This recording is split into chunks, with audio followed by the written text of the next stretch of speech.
Ang tanong, pwede bang mag-renew ng Person with Disability ID kung cancer survivor na at expired na ang ID?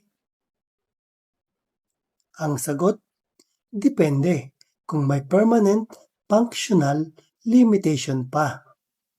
Ayon sa legal basis, RA 9442, nagbibigay ng mga benepisyo at proteksyon sa persons with disability. RA 7277, dito nakasaad ang definisyon ng person with disability. Ang person with disability ay taong may long-term physical, mental, intellectual o sensory impairment na naglilimita sa full participation sa lipunan.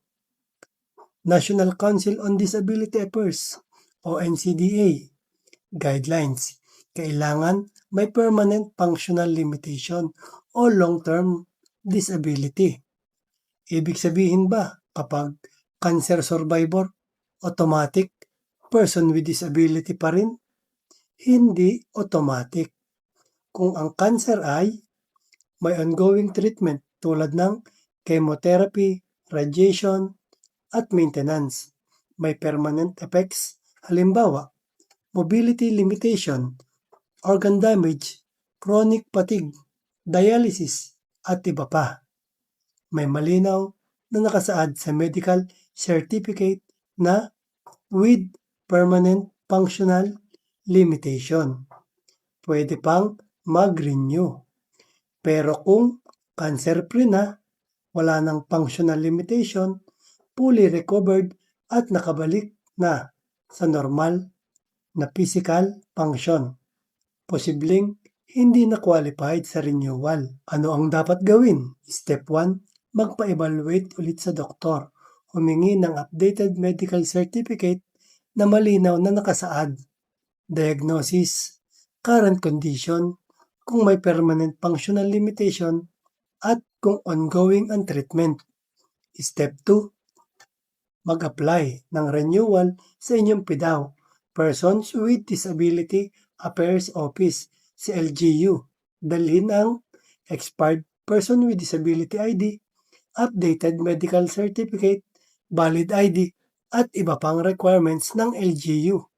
Step 3, hintayin ang assessment ng PDAO. Ang PDAO ang magde-decide base sa dokumento at guidelines. Importanteng paalala, ang pagiging cancer survivor ay hindi agad katumbas ng disability. Ang basehan ay kung may pangmatagalang epekto sa normal functioning ng katawan. Kung gusto ninyo ng mas detalyado at case-specific na sagot, mag-request ng written assessment mula sa inyong doktor. Humingi ng kopya ng local PDAO guidelines ng inyong LGU.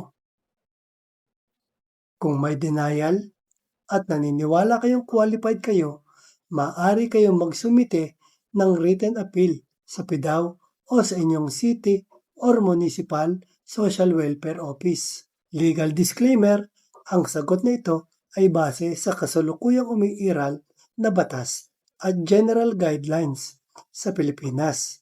Ang final approval o denial ng Person with Disability ID renewal ay nakadepende sa assessment ng inyong doktor at ng PDAO ng inyong lokal na pamahalaan.